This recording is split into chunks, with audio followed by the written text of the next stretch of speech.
Hello, everyone. Welcome to the Rest is Lean podcast, episode 6, and a very, very happy new year to one and all. I hope you've had a great festive break and you're ready to get involved with myself, Russell, and John in all things lean in 2025. I'm going to kick off by saying thank you to everybody who subscribed to the channel. It's been great seeing the numbers creeping up, more and more people viewing the channel. That's lovely. Our most recent new subscribers, I'll just give a quick shout out to. So, hi to Brandon Butch, Tim Haynes or Hannes, sorry if I pronounce your names wrong, Simon Wells, David Hall, Manoj Vera, Pam Kane, Greybeard Academy. I should join. Are you CEO of that one? I should be, shouldn't I? I should be a shareholder at least. Greybeard Academy. Hi, everybody in the Greybeard Academy. And yeah, we had a comment from one of our subscribers carrying on from when we were talking about night shifts, particularly, and the silos that they could come in. I was just saying that, yeah, the silo between a day and a night shift might be the strongest silo in any business, because you've got people who will like to blame the other shift on the grounds they're not there generally to defend themselves. You've got people who will leave the unpleasant tasks for the other shift. I just got to that point and hand over. I know I didn't restock the magazine. I didn't get to change the coolant because it only started smelling like junk just at the end of my shift. All that sort of thing. And I think that's quite a valid point. But very good point. It's probably one of, if not the strongest silos within businesses. I don't know what you guys think, if that's a valid point or not. Well, and especially because night shift often feel like they're unloved. I mean, it reinforces the power of brief handover. It's very hard to hand a bag of excrement to somebody in person, but it's easy to leave a bag of excrement for somebody. Yes. I always think it's worth doing to break down silos. Everybody in production should go work in warehouse for a day. Everybody, you should do the round robin bit, and particularly managers should do that. They should go and do a shift and shadow, because again, once you've put a face to the name and you've had a sandwich with the person, it's very much harder to just go, oh, well, them lot, the other side, they won't have. What, you mean Bert? Well, Bert's all right, but them lot, it's much harder to just throw stones lazily across the fence when you know the people across the fence, for good or for bad. Night shift is probably one of those last bastions where it's very difficult to cross that barrier for some businesses, particularly if the shifts, as you said, Russ, don't actually meet. Sometimes you have a day shift and then you have a later night shift, and they literally don't cross. And during COVID, a lot of companies put that in place to make sure shifts never met, to reduce the amount of cross-contamination, etc., that could happen. You raise a really interesting point there, John, and that's something that I know as perceptual position. So years ago, I did my NLP, neuro-linguistic programming qualification. Big fan of that. It was because I was dealing with some childhood baggage and stuff, and it was really good timeline work. But I've always been interested in body language, the language people use, distortions, deletions, omissions, people's representational system of the world. And perceptual positions was fascinating because you would go back to a difficult situation involving you and somebody else, okay? And then you would try and put yourself in your position, in the position of the person who you were at odds with, and then thirdly, as an observer. And I think if somehow we can each individually in the manufacturing business get some sense of perceptual position, we can start to get a bit more empathy for each other's pain. Yeah. And empathy for other people's pain is really important.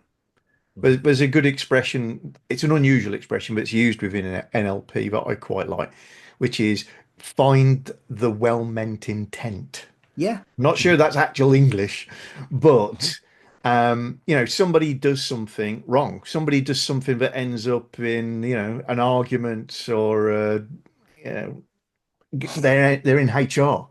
Mhm. Um, the first thing you should do, particularly as a good manager or leader, is try and work out what the well-meant intent is, because people do not shoot themselves in the foot. Yeah. People do not sabotage the company they work for, rare, Mhm. for no good reason. Yeah. They usually got a well-meant intent behind it, which might be, uh, my colleague got that wrong.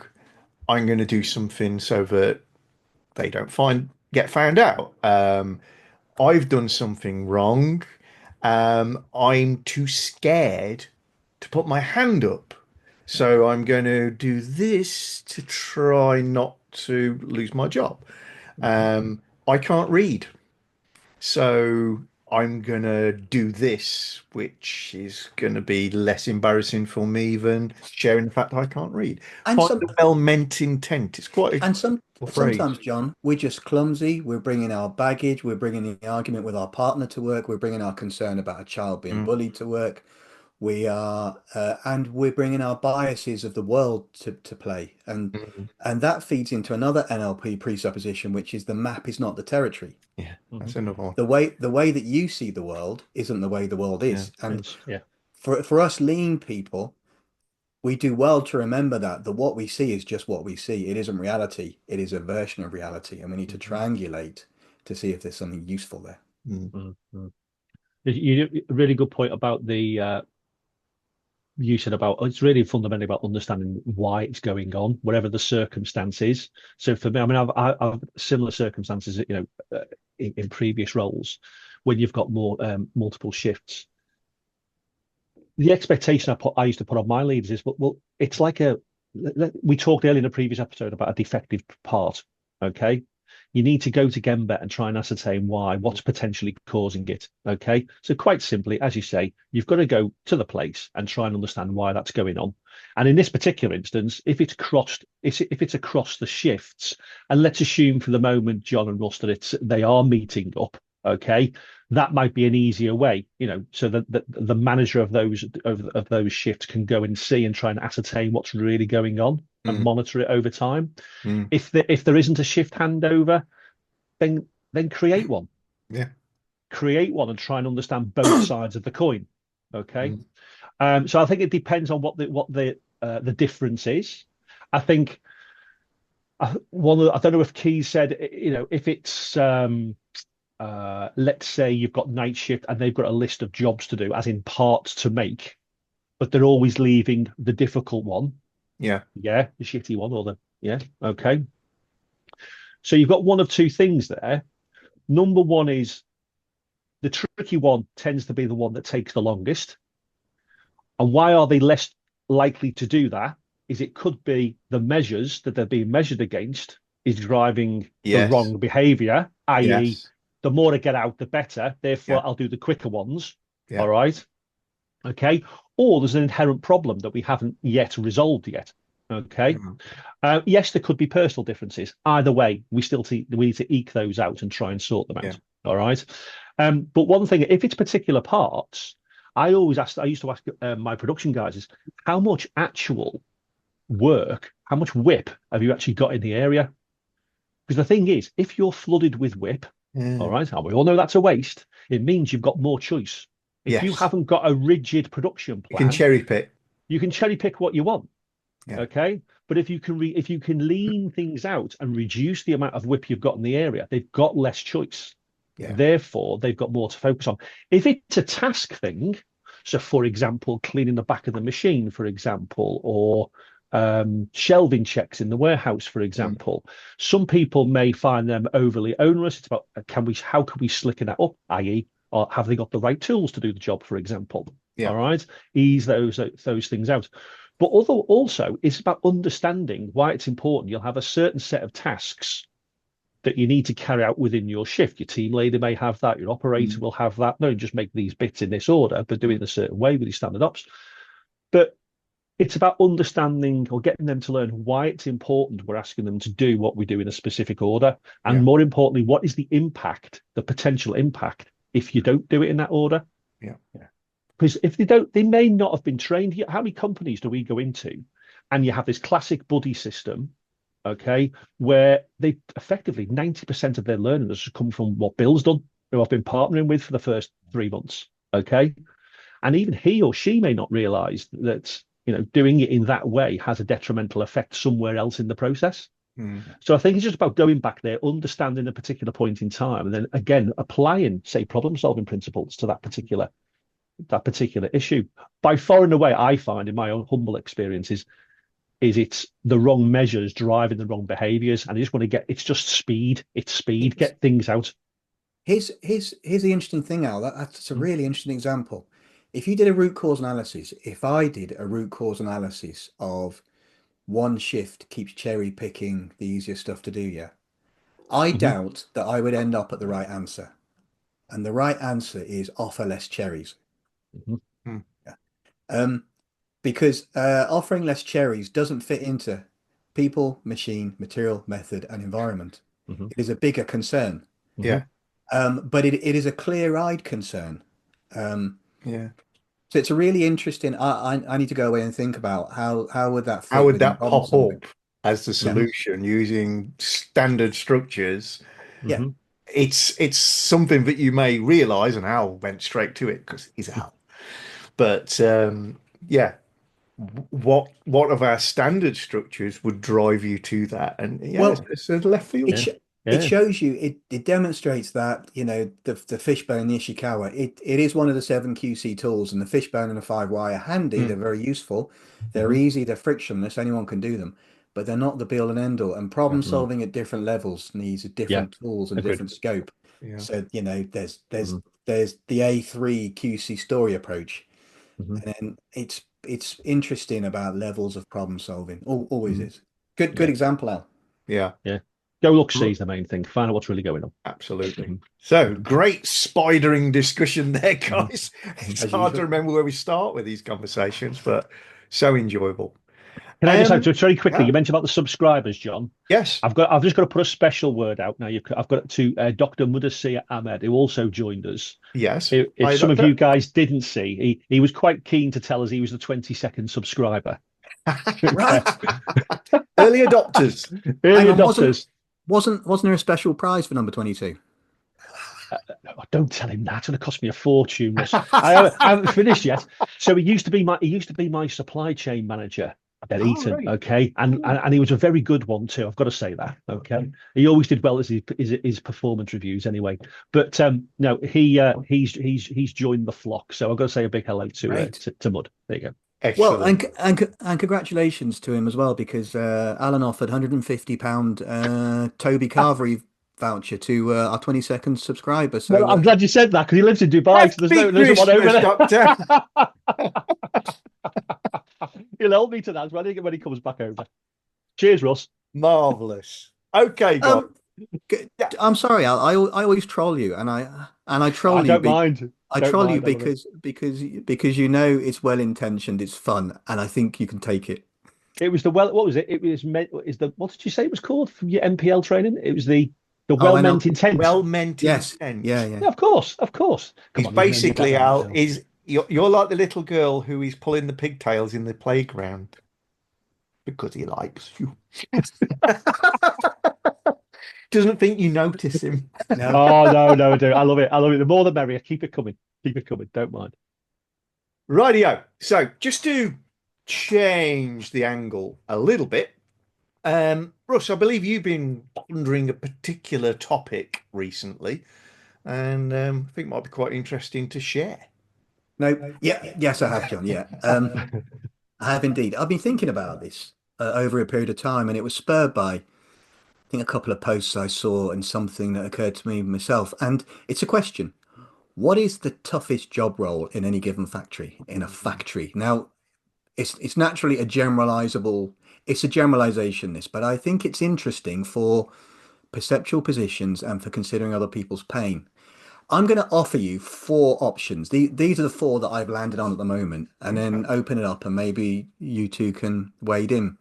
Hmm. So my first port of call is always the people actually making parts, an operator on the shop floor.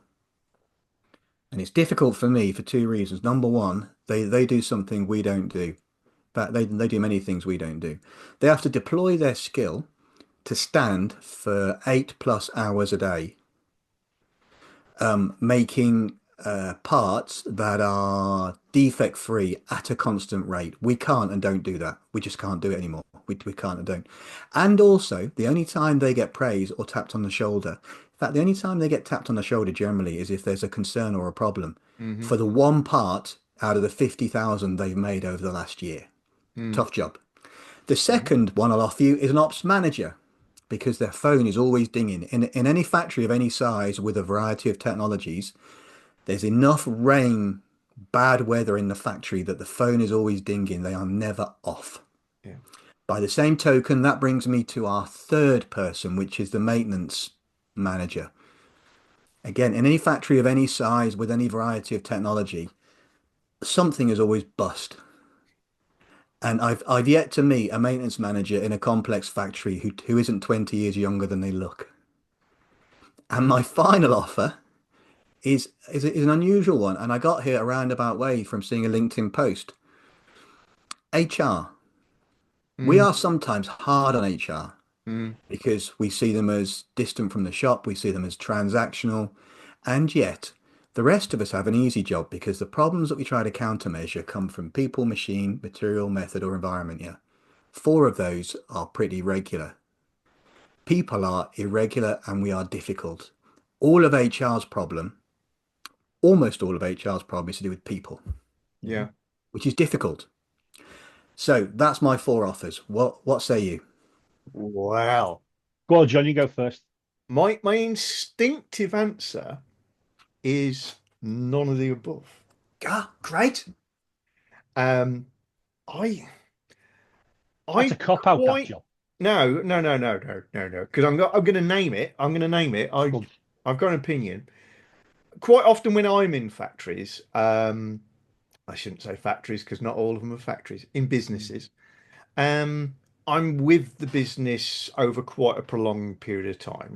It's rare for me to get involved with an outfit for less than 6 months, but I'm not there all the time. I'm in and out, I'm in and out, Mhm. and I become part of the furniture, and I get to sit with people and listen to people.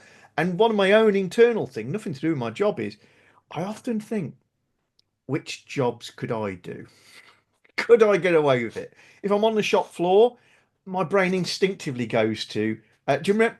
Are you old enough for the Generation game, guys? Yeah, Yeah, you I used to am. guess. Remember what went past on the conveyor belt, and then somebody would come in and do some random task like um, making a cheesecake or something using a piping bag, and get an expert to show you how to do it. It was like work of seconds, and then the contestants would come on and have a little crack at it. In a lot of factories, I like to get involved and try to assemble the thing, wire the thing, build the thing, Mm. where safe and possible to do so. So I'm often looking at the jobs and think, could I do that? And I look at the team leaders, the warehouse people, the maintenance people, the ops manager, the directors, and think, which of those could I do? And the one thing that comes with, well, I could do that, could do that, could do that, but I wouldn't want to do that one. There's one job I've never had, and I think I've avoided it actively, and that is team Male leader. model. Team leader. Yes, team leader, tough job. And I would caveat that and say, I think the toughest job in most businesses is to be a good team leader who cares. Because if you're a bad team leader and you don't care, then you're operator with more money. And I think that's what a lot of team leaders are. They're the leading hand. I don't know. They're the most senior operator. And they will say, oh, management says you've got to do this. That's the sign for me of a team leader who's not fully bought in and doing and leading his team. I've just passed the messages on, boys. I don't agree with it. We're doing this. If you're a team leader who's good and who's actually bought into the role, and you look after the team and you try to drive the team towards new targets, and you want to look after your team and develop your team, and you care, i.e., when Russell does turn up and say, "I'm sorry, I'm late for work," the hamster's toenails, they're ingrowing again, all this sort of stuff. If you want to care and look after, I think that is the toughest job of the lot. That would be my instinctive first call, Good shout. followed by HR. Good shout. And team leader, John. I love a team leader. They don't belong anywhere. They are neither them nor us. It's a lonely world. No. A lot of them never manage to cross that line into no man's land as well. They stay operator, and they report what they're told to report back, and they do the tasks they've got to do. Or some of them cross the line fully to management, and their people are, they're just like machines to them. It's a team leader occupies that grey land, Yeah. where you are no longer just somebody who turns up and does what they're asked to do. You are not the person who decides the fate of the company and makes the big change the direction decisions. But you're not allowed to just report it either. You've got to be the business. I think team leaders represent the business in most circumstances. A good team leader will make a business thrive as long as the strategy is doable. A bad team leader will kill a company regardless of what the strategy is. That's my opinion. Cool. But out of the four, you've gone with HR. Say it again. Did you say out of the four, you'd have gone with HR though? Out of the ones that Russ would have gone with, I would go HR, because I must admit, when I, again, sitting in the companies, seeing, oh, yeah, there's the HR chap, wouldn't want his job. Because, again, a lot of the time they are dealing with grievances, which nobody likes to deal with. They're often passing on messages that people don't want, but they're also making big decisions about hiring. And again, if they're good and they care, they're going to be worrying about hiring people who are going to be good enough so that the job gets done, but also they don't want to be exposed to later ridicule or being pushed back out the companies. They also know a lot, and that's not always good. And if you're a good HR person, same as actually a good CI person, you do have a lot of people coming to you with their outside work issues, quite rightly so. Team leaders, I think, again, get a lot of that. But I think HR have to deal with some pretty serious stuff that probably hurts them in many ways. So, yeah, I think HR is a real tough, overlooked, much maligned position. Go on, Al. Interesting. So I actually had, before you even mentioned the four, Russell, I actually had one in my mind, and I was actually surprised that it came up in the four. All right. And I totally agree with both of you. It was HR. Oh, right. wow. And I wasn't A expecting to Venn say diagram. that. Well, and because I'm going to say ops director or plant manager, because I have been one. All right. But I'm not. I was then going to think straight away the operator. All right.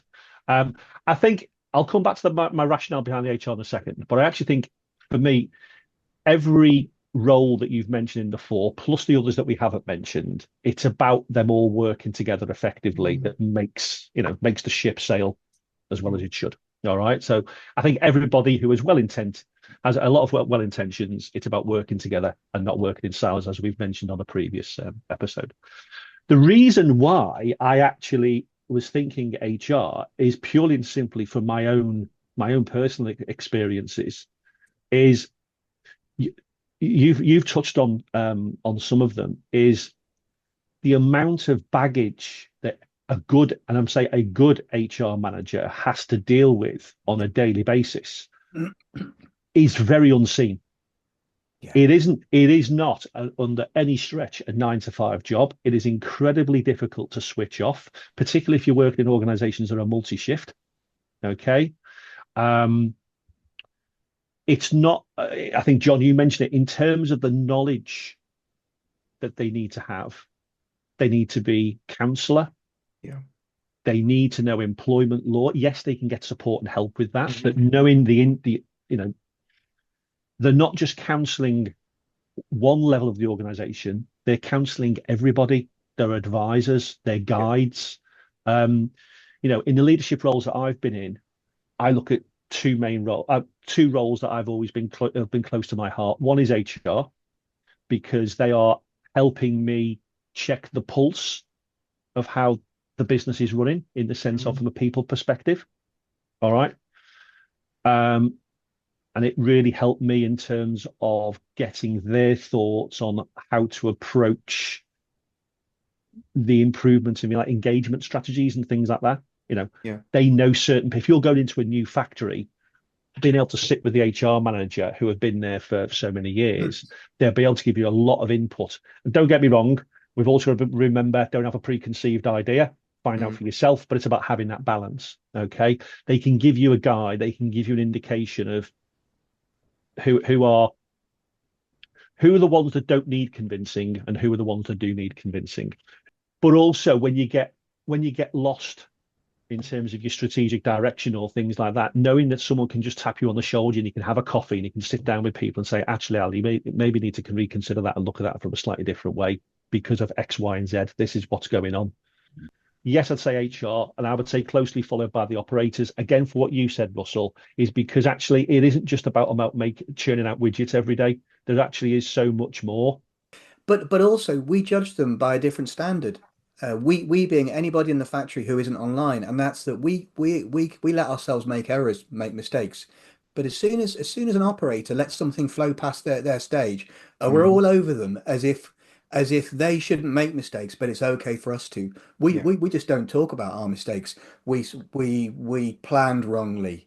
We didn't deal with the supplier correctly. Those Mhm. are those are still mistakes. Yeah, Yeah. Defects come from errors, and humans make errors. And so correct. we're very unforgiving of our operators because not enough of us have spent time online and appreciate how damn hard it is, even if you're following a strong SOP, to do it 50 to 100,000 times a year Yeah. with some shit parts coming in, Mhm. compensated for wearing, tooling, all the other stuff. Exactly. Exactly right. Exactly right. And all that baggage then goes to HR and they're having to deal with that. And everybody is different. Everyone's got, Yeah. so there is to come up with a strategy that actually solves everything is just now on impossible. Yeah. You can't But please but everybody all the time. a couple of other quick points. Mhm. So we all agree on HR. I'm going to throw a caveat in now. I'm going to row back and say, and yet there aren't nearly enough strong HR people who want to go out on the shop floor and get beyond transactional stuff. Yeah. Yeah. Agreed. Um, There's a lot of HR departments more than people, I would suggest, Mhm. but are seen as and act as a clerical department. Keep score, keep records, and issue the procedure to follow. Al, you need to fire this Mhm. gentleman. Mhm. Here's your procedure. Fill the sheet. Mhm. But there's a lot of them out there as well, Yeah. which I think lack. Well, they lack a degree of humanity. Yeah. Um, they also lack um, the ability to improve the business. They're just there because you need to have them. Good Mhm. HR is key to improving the business transformation, which is, Mhm. you Mhm. know, if we weren't going to call ourselves lean experts, I guess business transformation experts might be a catch-all for what we get involved in. can I broaden the question out and throw two more things at you Mm. and then just stand Mhm. back? Um, so I started off with what's the hardest job, and now one of them is what's the loneliest, and one is which is the most underappreciated. Now, loneliest, I think team leader shares it with MD, whoever he or she is.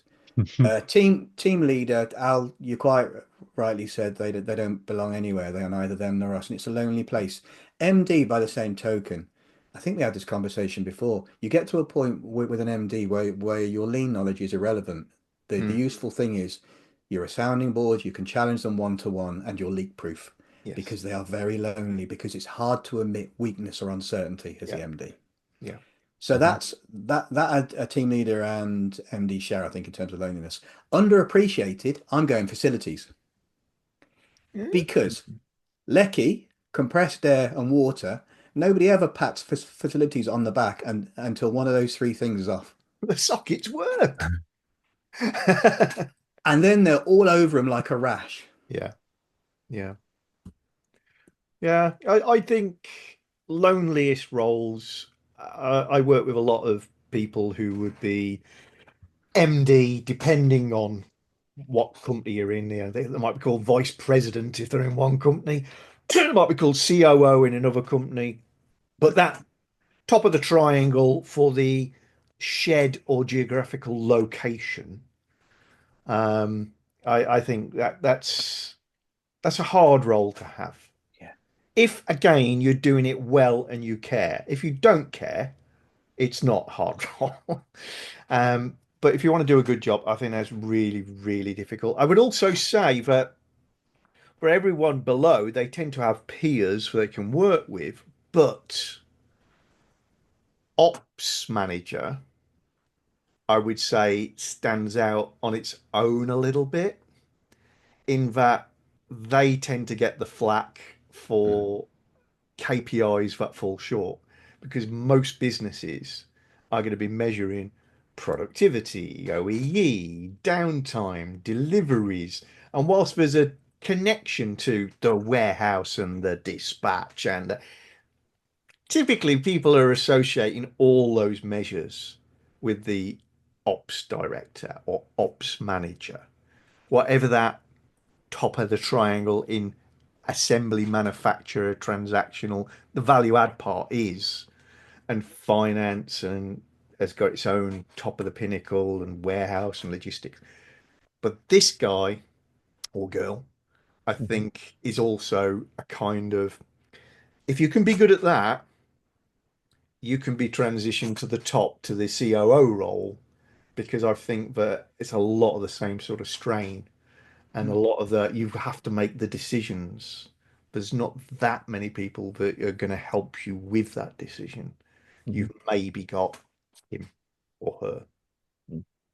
And Okay. your work-life balance and mental rest is likely to be small because there's always escalations coming your way. Yeah. Mhm. Anyway, Al, what do you reckon? I sort of get where you're talking about the MD. All right. Now, when I'm answering this, I'm answering this on from the presumption that we're talking about what a good person in that role is. Okay, whatever good may be. So All right. cares for John because Yeah, that's a exactly. theme for you, John. A cares for John, right? You also mentioned Definitely. if you're in that role, lean goes out the window. I can't remember if you said that before. You said it, Russell. You said it, John. But to be honest, for me, I loved being in that role. I absolutely loved it. Don't get me wrong; it's not easy. It's bloody hard work. All right, but because not only are you managing people, you're responsible for everything. The people, the building, all the good stuff that you've mentioned, you're responsible for all of them. And it's keeping those plates spinning and keeping them all happy, which is a thankless task in itself. Okay. Yeah. You're not born with those skills. And I don't profess for a minute that I'm a guru for said, but I've experienced it and I do thoroughly enjoy it, but it's incredibly draining on yourself. Mhm. So I mentioned earlier when we talked about your point about HR, Russ, again, like I'll come back to it. If it hadn't been for the good HR managers that I had, I wouldn't have enjoyed the roles I've had as much Mm. because having a good one where you can have a soundboard, you can have you can sit in the office at, I don't know, 6, 7, 8 o'clock at night or in the middle of the night if you're doing a night shift, for example. They don't just clock off at 5 o'clock. They'll come to the night shift and they'll help with the employee engagement. Okay, you can sound things off with them and get their view. All right. Without that, I would have really, really struggled. The reason why I say the lean thing is because I'm a great believer in the years since we've been together at IF is if you're really going to change the culture, I honestly believe you don't need to have CI teams. You really need a good CI person who can make and influence that change from the top down, as well as encouraging the bottom up, as we've all said. All right. But fundamentally, if everybody below you, if you're not setting the example every single day, you're lessening the chance of that culture actually being instilled in that business. We've always said safety comes first, and I congratulate all health and safety managers, EHS managers out there, because it is a thankless task. All right, you get the ongoing day by day. Well, why are you expecting us to do this? God, this is just a pain. Why have I got to do this when we can do that? All right, and you can tell them, well, you can't do that, or we can't do it like that because of the risks at X, Y, and Z. And people's perception of risk is different. It's quite subjective. All right. But they're doing it again, going back to your phrase you used before, John. Was it the well-meant intent? The well-meant intent is there because they're trying to protect everybody's livelihoods. Yeah. All right. Yeah. And I say that speaking from experience that has worked for an organization, and I won't go into much detail, but many, many moons ago, I worked for an organization, and I wasn't MD, I was ops manager and production manager. Okay. I left to join IF. That particular business then had a HSE incident. Okay. And the long and the short of it led to effectively the group folding because of something that serious. And I actually spoke to the health and safety people who were new. And I mean, I just can't imagine the pressure they were under, because fundamentally, okay, yes, the directors are responsible. I get that, we get all that. But fundamentally, in that moment, it's that EHS representative for that business who's having to then deal with, from that minute forward, what goes on in that business. And has to go and witness a potentially gruey scene. It's funny, you know, I think there's a topic here for another podcast. When I worked for a large global UK-based construction manufacturer, during my time there were 2 deaths in the group. And both of the MDs of those sites were different people afterwards because it happened on their watch. Mm-hmm. The EHS people had to get there quickly, and they saw things that you shouldn't have to see, that I hope I never have to see. Mm-hmm. But there may be a topic for us here to talk about: how do you get safety taken seriously, minute by minute, hour by hour? That might be a future topic for us. Yeah, I don't think that's something we should cheapen by throwing on the end of this one. Something. No. Definitely. I think to square the circle here, and we've talked a lot about different roles. It was quite interesting to do that bit where we did our Venn diagram, if you like, of who we admire and who's got the hardest job and who's got the loneliest job, and the intersection seems to keep coming back to HR, which is really interesting to me. And I want to just pose a question, which I'm going to try and answer as well. As lean professionals going into a business, we are very often clearly focused on fix, help, assist team leaders, operators, quality teams, logistics and warehousing. We're not often directed specifically, go help, go fix, go work with HR to make their life easier, slicker, better, make them do a better job.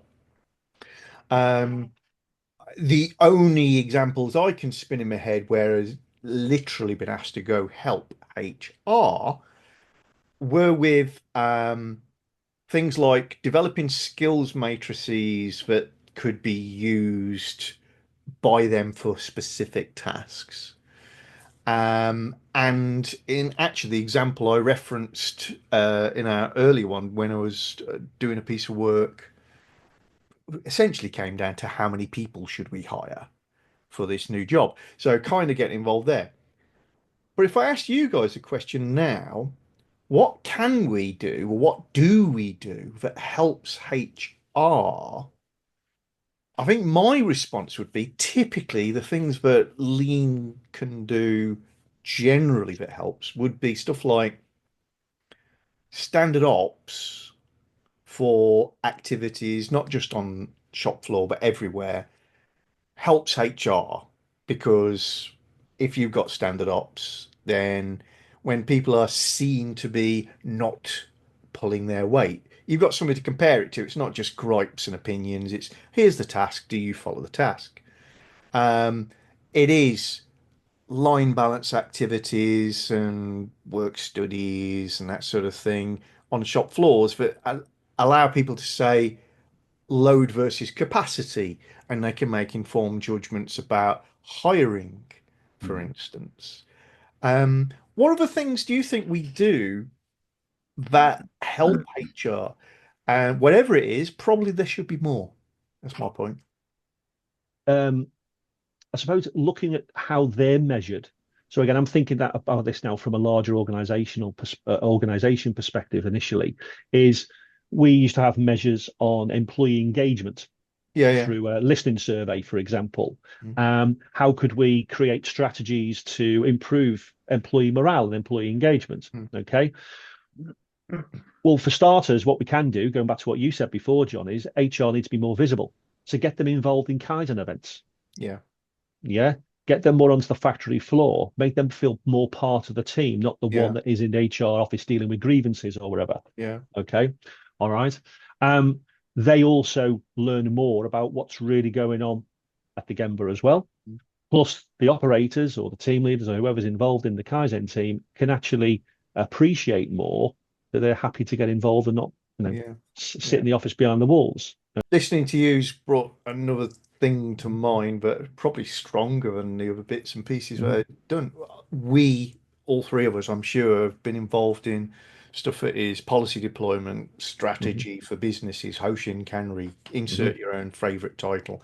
But I think when that's done well, that gives HR a big edge. You know, what are we trying to do over the next so many years? What sort of work are we going to be doing? What sort of people are we growing? Are we shrinking? All that sort of good stuff. Mhm. That probably helps out HR Yeah, even more than yeah. my previous ideas. And Russ, look, for you?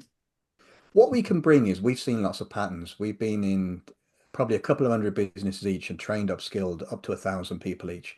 That means we've probably got a decent idea of attributes that make X a round peg in a round hole, mhm, or Y a square peg in a square hole. What makes a good team leader? What makes a good materials person? What makes this? And that data aggregation by experience, I think, is really useful. So we can help certainly HR in terms of practical improvement of recruitment, induction, training, retention, promotion, all those good things. But fundamentally, a company grows strong when a proportion of their people go up a talent pipeline. They go up a pathway. mhm, mhm. So if there aren't Yeah. pathways, I think we should be helping them to define pathways. And for the people in the office who don't, who think about people on the line as interchangeable shaved chimps, to give them an understanding that this Yeah. background is really good for Yep. team leader and on to your future ops director or your future engineer. Yeah. So I think a lot of our time with HR should be about helping them practically define talent pathways and use our patterns of attributes. Look, this person is going to be good at this Mhm. because I've seen it before. Yeah. And then second thing is recognition, practical recognition across functions. Um, can we get some decent recognition systems in that aren't patronized, that people feel are useful? Because everything comes back to incentives. Yeah. Yeah. I think you had another point to make, didn't you, Al? I did, yeah. It was just picking up on what Russell said in terms of his first point about helping him with the strategy, taking people through the talent pipeline, I think is what you said, Russ. Yeah. So, two things that I've particularly seen work rather well. I don't know if you guys have heard of them before. Have you heard of a 9 box model before? Yeah. Yeah, in terms Not of people sure. capabilities and development. And I won't go through the details. There's not, and obviously we've done things in the past called organizational capability assessments. Mm. Okay. And literally, when we're doing our annual strategy review, we literally would have the org structure. Okay. And you do it to whatever level, yeah, however deep you want to go to it. But basically, we used to, more often than not, we would go 3 levels down within the organizational structure. All right. And we'd look at the individual people and we'd have the line managers involved, whoever's relevant. Okay, and also we'd include the cross-sectional managers as well. Mm. Okay, and what we would basically do is look at an individual basis, but also look at the structure 3 levels down, and looking at people to say, are they ready now to step up to the next level?